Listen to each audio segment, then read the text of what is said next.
안녕하세요 여러분, 사성원입니다. 7강 해봅시다. 오늘은 서비스업과 서비스의 생산에 대해서 이야기를 해보겠습니다.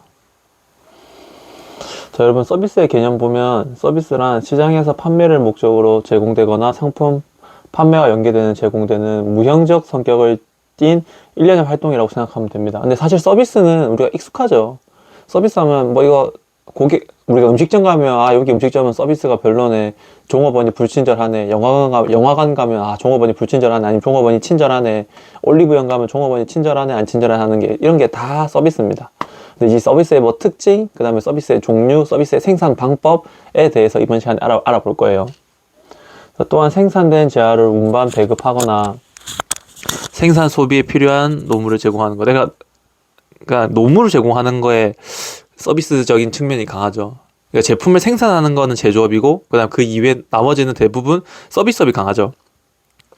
서비스 제공자와 제공받는 자가 서비스 상호작용을 통해 발생하는 것으로 무형적 형태로, 이거 형태가 없다는 게 중요합니다. 무형적 형태로 부가가치를 주고받는 경제활동이다. 네. 자, 서비스의 성격입니다. 여러분, 이게 제일 중요하다 생각하면 돼요. 네, 이번 강의에서 가장 중요한 내용입니다.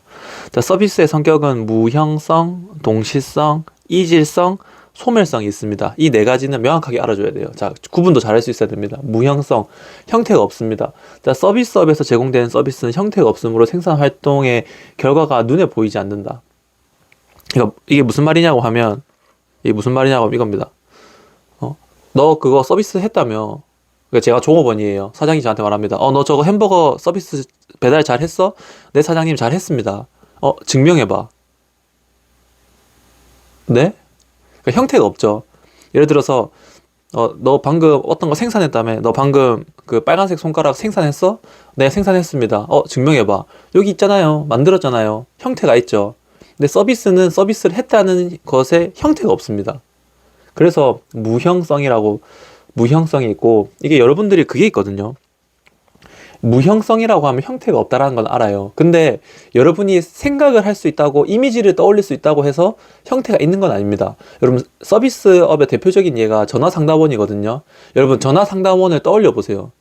뭔가 그 헤드셋 같은 거 끼고 컴퓨터 앞에 앉아가지고 키보드 두드리면서 고객과 상담하는 모습이 떠오르죠. 그러니까 이건 여러분이 이미지를 떠올리는 거고, 형태가 있다라는 것과는 다른 이야기입니다.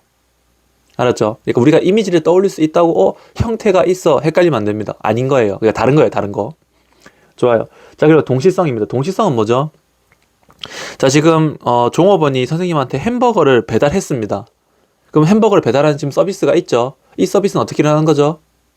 그 배달원이 선생님한테 햄버거를 주면서, 선생님이 그 햄버거를 받으면서 서비스라는 행위가 일어난 거죠. 무슨 말이죠? 주는 것과 받는 것이 동시에 일어난다는 거예요. 서비스를 주는 것과 받는 게 동시에 일어난다는 게 동시성입니다. 알겠죠? 그리고 이제 이질성. 전달하는 사람의 숙련도와 전문성, 고객 시간, 이런 거에 따라서 다 다릅니다. 여러분, 이거 생각하면 됩니다. 여러분, 사람이 보통 기분이 언제 좀 나쁘죠? 무더운 여름날. 막 그 해가 쨍 내리고 있는데 목도 끈적끈적해요. 생각만 해도 벌써 짜증나죠. 근데 이제 이 상황에서 서비스를 받으러 갔는데 서비스가 마음대로 안 돼. 오래 기다려야 되는데. 그럼 어떻죠? 기분이 나쁘죠. 근데 이제 날씨도 좋고, 그리고 맛집에 갔더니 안 기다려도 되고 바로 들어가면 된대요. 그러면 그 무더운 여름날 막 끈적끈적하게 기다리면서 냉면을 먹은 거랑, 날씨 좋게 오는 길도 너무 예쁘고 하늘도 너무 예쁘고 기분 좋게 딱 음식점에 왔는데 딱 들어가서 바로 냉면을 먹을 수 있어요. 냉면을 먹는 그 서비스는 똑같은데 어떻죠? 우리가 느끼는 그 서비스의 강도가 다르게 느껴질 수 있겠죠. 서비스의 정도가 다르게 느껴질 수 있겠죠. 그게 이질성입니다. 그러니까 상황에 따라서 다양한 요소, 뭐 숙련도, 장소, 시간, 이런 거에 따라서 느끼는 서비스의 정도, 만족도가 다를 수 있다는 게 이질성입니다. 뭐 이건 당연한 거겠죠. 그리고 소멸성. 자, 서비스는 대부분 생산과 동시에 고객에게 제공되면 서비스 제공이 끝나고 나면 사라지는 특성이 있으므로 재고 관리가 어렵다. 이게 무슨 말이냐고 하면, 여러분, 이것도 헷갈리면 안 되는 게, 자, 지금 선생님이 배달 일을 하고 있어요. 배달 일을 하고 있는데 선생님이 사장님이랑 배달 일을 하루에 10개씩 하기로 약속을 했어요. 근데 오늘 배달 일이 많이 없어서 3개만 했네? 그럼 이제 다음날 사장님이 너 어제 7개 안 했으니까 오늘 17개 해 라고 말할 수 있잖아요. 근데 이제 이거는 서비스가 아니라 일을 하기로 한 시간에 대해서 미루는 거기 때문에 서비스를 미룰 수 있는 것과 다른 이야기입니다. 그러니까 여러분이 계속 이런 거 보면 다른 발례를 떠올리면서 이거 되는 것 같은데 라고 할 수 있는데 그 헷갈릴까 봐 미리 말을 해주는 거예요. 보면 이 소멸성은 뭐냐고 하면 서비스를 하는 그 순간을 킵할 수 없다는 거예요. 서비스를 하는 그 순간을 재고 관리할 수 없다는 거예요. 선생님이 배달 일을 하는데 배달하는 그 순간을 미룰 수는 없잖아요. 배달하는 그 순간을 내일 할게요. 이렇게 할 수 없잖아요. 갑자기 고객 앞에서 햄버거를 배달하면서 잠시만요. 내일 드릴게요. 이건 말도 안 되죠. 이건 서비스를 한 것도 아니고 서비스를 그렇다고 그 다음날 서비스를 준다고 해서 어제 미뤘던 거 주는 게 되는 것도 아니죠. 그러니까 서비스는 재고 관리가 불편한 게 아니라 불가능합니다. 라고 받아들여주면 될 것 같아요. 알았죠? 뭐 마사지 쿠폰 주고 아니면 그 미용실 가는 쿠폰 주고 이런 건 또 다른 내용이에요. 알았죠? 자, 서비스업의 의미입니다. 서비스업의 의미는 자, 유형 상품을 제공하는 제조업과 비교하여 무형 상품을 제공하는 산업이다. 그러니까 제조업이 아니면 사실 대부분 서비스업이죠. 농림어업이나 제조업 등 유형의 재화를 생산하는 것 이외의 광범위한 생산 활동을 포함하며 생활의 편의와 삶의 질 향상을 위해 무형의 노무를 제공하는 산업이다. 다양한 것들이 굉장히 많습니다. 전화상담원, 보험상담원, 막말로 그 원무과에 앉아있는 병원에 원무과에 앉아있는 돈 받는 사람들 있죠. 그 사람들도 전부 다 서비스업이라고 할 수 있어요. 경제 발전에 따라 서비스업의 범위가 확대되며 비중 및 중요성도 커진다. 이게 무슨 말이냐고 하면 여러분 사람들이 돈이 많으면 경제적 여유가 있으면 어떻죠? 그러니까 내가 돈을 조금 쓰더라도 조금 더 편하고 싶어요. 근데 경제가 안 좋다면 어떻게 되죠? 내가 조금 불편하더라도 싸게 먹고 싶어요. 어떤 식으로 예를 들 수 있냐고 하면 자, 선생님이 지금 경제적 여유가 많아요. 근데 그러면 맛있는 음식은 먹고 싶은데 경제적 여유가 많으니까 정말 가면 선생님이 따로 움직이지도 않아도 되는 고급 레스토랑에 가서 밥을 먹을 거예요. 근데 이제 선생님이 좀 경제적으로 어려워졌어요. 근데 맛있는 햄버거는 먹고 싶어. 그럼 어떻게 되죠? 엄청 비싼 수제버거집을 가는 게 아니라 그냥 선생님이 주문하고 선생님이 직접 가서 햄버거 들고 와서 먹고 햄버거 치우면 되는 맥도날드나 다른 프랜차이즈로 가겠죠. 무슨 말인지 알겠나요? 네, 그래서 이런 식으로 달라질 수 있다라는 겁니다. 자, 우리나라 서비스업, 그러니까 이거는 여러분 명시적으로 알기만 하면 됩니다. 자, 우리나라의 국민소득 개정에서는 서비스업을 사회 간접 자본으로 보고 한국 표준 산업에서는 재화를 생산하는 산업을 제외한 모든 산업이 서비스업에 포함된다라는 것만 알면 되고 중요도는 조금 떨어진다라고 볼 수 있을 것 같습니다. 자, 여러분 서비스업의 특징 봅시다. 이것도 잘 알아줘야 됩니다. 자, 서비스업의 특징은 자, 서비스의 생산 과정에서 서비스의 제공자의 개별 경험과 시간과 장소마다 서비스의 품질이 달라질 수 있으므로 품질에 대한 통제가 어렵다. 이게 무슨 말이냐고 하면 숙련도에 따라서 조금 다를 수 있어요. 똑같은 서비스를 제공해준다고 하더라도. 그리고 사람마다 친절한 정도 그리고 표정이 다 다를 수 있죠. 선생님처럼 정색하면서 어서오세요 하는 것과 웃으면서 어서오세요 하는 것은 똑같이 고객이 오면 응대하는 서비스를 제공한 건 똑같습니다. 근데 하지만 어떻죠? 아무래도 웃으면서 하면 고객 입장에서 기분이 좋을 수 있겠죠. 좀 더 낫겠죠. 좀 더 좋은 서비스를 받았다고 받아들일 수 있겠죠. 이렇게 서비스는 품질에 대한 통제가 어려워요. 그렇다고 해서 너 나중에 사장이 와가지고 너 왜 아까 안 웃었어? 너는 왜 웃었어? 이렇게 되면 어렵죠. 네, 맞나요? 이게 통제가 어렵습니다. 그리고 네, 이거는 아까 금방 이야기한 내용이고 자, 서비스의 제공 과정에서 기계화 수준이 낮아서 인건비 비중이 높다. 이게 무슨 말이냐고 하면 여러분 이렇게 생각하면 좋을 것 같아요. 여러분 물리치료사가 있죠. 물리치료사가 이제 어떻게 하죠? 사람이 오면 어디 아픈지 판단하고 물리치료를 하는 의료 서비스를 제공하죠. 맞나요? 근데 이제 생각해보면 물리치료를 하는데 필요한 거는 EMS라고 해가지고 그 전기 찌직찌직 주는 기계 있죠. 그거 말고는 나머지는 전부 다 사람이 합니다. 어떻죠? 어떤 서비스를 제공하는데 사람의 비중이 굉장히 높아요. 그럼 사람의 비중이 높아지면 당연히 인건비 비중이 높아지겠죠. 맞나요? 네, 그 말이고 고객과 서비스 제공자 사이에는 완충물이 없어 직접 대면해야 된다. 뭐 맞죠? 그러니까 직접 대면 안 하는 방법도 있지만 아직까지는 직접 대면해야 하는 직접 대면해야 되는 경우가 많습니다. 예를 들어 볼까요? 자, 우리가 영화관에 가서 팝콘을 샀어요. 그럼 어떻게 하죠? 이제 돈을 지불하면서 팝콘을 받죠. 어떻게? 그 매점 직원을 대면하면서. 맞나요? 또 예를 들면 자, 한의원에 갔어요. 의료 서비스를 받으려고 한의원에 갔어요. 그럼 어떻게 하죠? 한의사 앞에서 이제 제가 이런 증상이 있습니다. 그럼 한의사는 이렇게 해드릴게요. 어떻게? 대면한 상태에서 하는 거죠. 맞나요? 자, 그럼 그 다음 거 봅시다. 자, 생산자가 직접 소비자에게 상품 제공하는 과정에 참여하고 또 이런 특징이 있습니다. 소비자도 서비스의 생산자가 될 수 있다. 예를 들면 셀프 서비스 아니면 은행 ATM기 이런 거 있죠. 이런 거는 뭐죠? 돈을 인출하는 서비스를 받기 위해서 소비자가 직접 버튼을 누르고 돈을 인출하고 해야 되는 거죠. 맞나요? 네, 그런 것, 이런 특징이 있습니다. 자, 수요 주체에 따른 분류는, 자, 소비자가 서비스업, 그리고 소비자 서비스업, 생산자 서비스업, 이렇게 나눌 수 있습니다. 수요 주체에 따라서. 서비스 수요자가 소비자이며 일반 소비자에게 직접 제공되는 서비스가 소비자 서비스업이고, 서비스 수요자가 생산자이며 기업 생산 활동을 도와주거나 다른 재화나 서비스 유통 과정에 투입되는 서비스를 생산자 서비스업이라고 합니다. 또 다양하게 나눌 수 있어요. 자, 공급 주체에 따라서 또 나눌 수 있어요. 공급 주체에 따라서는 공공 서비스업과 민간 서비스업으로 나눌 수 있습니다. 이거는 명칭을 읽어보면 느낌이 오죠. 공공 서비스업은 뭐죠?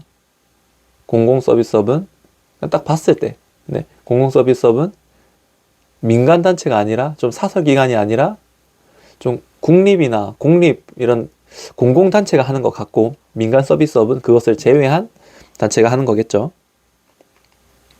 자, 서비스 설계의 의미입니다. 서비스 설계는 뭐냐고 하면 이제 우리가 어떤 서비스를 만들어서 어떻게 제공하고 어떻게 이유 남기고 이런 전체의 과정을 서비스 설계라고 생각하면 됩니다. 선생님이 한번 읽어볼게요. 자, 서비스 설계의 의미. 서비스 제공자와 고객 사이에서 품질과 상호작용을 향상시키기 위해 사람, 인프라, 커뮤니케이션, 서비스를 구성하는 물질 등을 계획하고 요소들을 조직하는 활동을 통칭한다.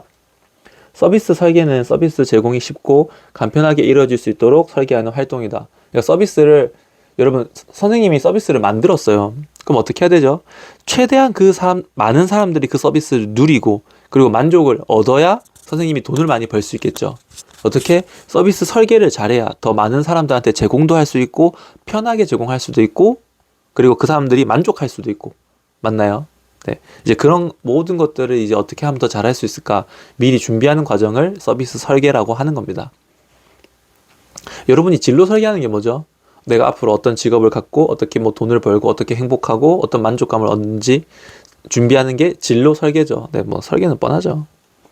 자, 좋습니다. 서비스 설계의 요소. 그러니까 서비스 중에 이제 서비스의 그 한 부분을 이렇게 설계할 수 있다 이겁니다. 자, 서비스 제품을 설계할 수도 있죠.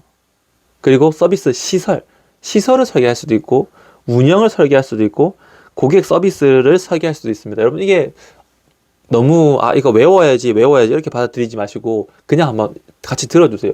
서비스 제품은 뭐죠? 어떤 서비스를 제공할지 서비스 제공 품목을 결정하는 거예요. 이거는 비단 물질이 아니라 다양하게 될 수 있습니다. 예를 들어서 어떤 마사지숍에서는 목 마사지만 해줄 수 있고, 어떤 마사지숍에서는 목과 어깨를 해줄 수 있죠. 그럼 서비스 제품이 지금 다른 거죠. 어떤 제품은 목 마사지만 있는 거고, 어떤 제품은 목, 어깨 마사지가 있는 거고, 어떤 제품은 목, 어깨, 허리 마사지가 있는 거고. 맞나요? 그게 서비스 제품이니까 어떤 서비스를 제공할 건지 정하는 거고, 서비스 시설 설계는 뭐죠? 서비스를 제공하는 그 장소가 공사판이면 아무래도 서비스의 품질이 좀 떨어질 수 있겠죠. 아니면 운동장 흙바닥에서 선생님이 물리치료를 한다고 생각해 보세요. 좀 떨어질 수 있겠죠. 그럼 아무래도 서비스를 제공하는 그 공간이 좀 따뜻하고 우리가 들어갔을 때 마음의 편안함을 느끼면서 듣기 좋은 음악, 그 다음에 너무 춥지도 너무 따뜻하지도 않은 그 온도, 그리고 너무 건조하지도 않은 그 습도가 준비가 되어 있다면 좋겠죠. 그게 뭐죠? 서비스 시설. 맞나요? 그리고 이제 서비스 운영은 여러분, 서비스 운영은 이제 서비스를 어떻게 운영할지 하는 겁니다. 서비스를 어떻게 운영할지. 예를 들어서 마사지 숍을 계속 예를 들면, 우리 숍은 무조건 사전 예약을 해야 되게 하는 거고, 어떤 숍은, 우리는 그냥 언제든지 오면 할 수 있게 할 거야. 라고 한다면, 지금 운영하는 방법이 다르죠. 그럼 장단점이 있을 겁니다. 사전 예약을 해야 서비스를 받을 수 있다고 하면, 고객들이 먼저 와서 기다리는 일은 없을 거예요. 왜냐하면 본인의 시간이 정해져 있으니까. 맞나요? 하지만 언제든지 올 수 있으면 언제든지 갈 수 있다는 장점이 있지만, 사람이 많을 때 가면 기다려야 된다는 단점이 있죠. 둘 다 장단점이 있는 거예요. 그럼 이제 판단하는 겁니다. 우리는 서비스 운영을 어떻게 하는 게 좋을까? 라고 판단하는 겁니다. 그리고 이제 고객 설계 서비스는, 고객 설계 서비스는 서비스 제공자와 고객 사이에서 발생하는 프로세스를 설계하고, 고객에게 서비스를 어떻게 제공할 것인가에 초점을 맞춰 설계하는 것으로, 그러니까 이제 고객 맞춤형으로 좀 서비스를 제공하고 싶은데 어떻게 하면 좋을까? 그거에 대해서 고민해보는 게 고객 서비스 설계입니다. 자, 그다음 또 볼까요? 이게 계속 나눌 수 있는데, 서비스 생산 방식을 서비스 접근 유형에 따라서 나눌 수도 있고, 서비스 특성에 따라서도 나눌 수 있습니다. 하나씩 자세히 알아봅시다. 지금 이 서비스를 계속 나누는 거예요. 아까 서비스를 공급하는 주체에 따라서 민간 공급, 그 다음에 공공 공급으로 볼 수도 있었죠. 그리고 이제 이거는 지금 여기는 서비스를 만들 건데, 서비스를 생산하는 방식을 어떻게 나눌 것인가에 대한 내용입니다. 지금 계속 서비스 나오는데, 이게 무슨 내용인지 좀 헷갈릴 수 있겠지만 잘 집중해서 들으면 헷갈리지 않을 겁니다. 자, 한번 볼게요. 자, 서비스 접근 유형에 따른 생산 방식은 실제로는 여러 생산 방식을 병행해서 적용합니다. 하나씩 알아봅시다. 이게 보면 뒤에 또 있거든요. 네. 생산 라인 접근 방식, 그 다음에 고객 참여 접근 방식, 뒤에 보면 고객 접촉 접근 방식, 그리고 네 번째가 고객 응대 접근 방식이 있습니다. 자, 이게 중요한 것만 딱 한 줄씩 살펴볼게요.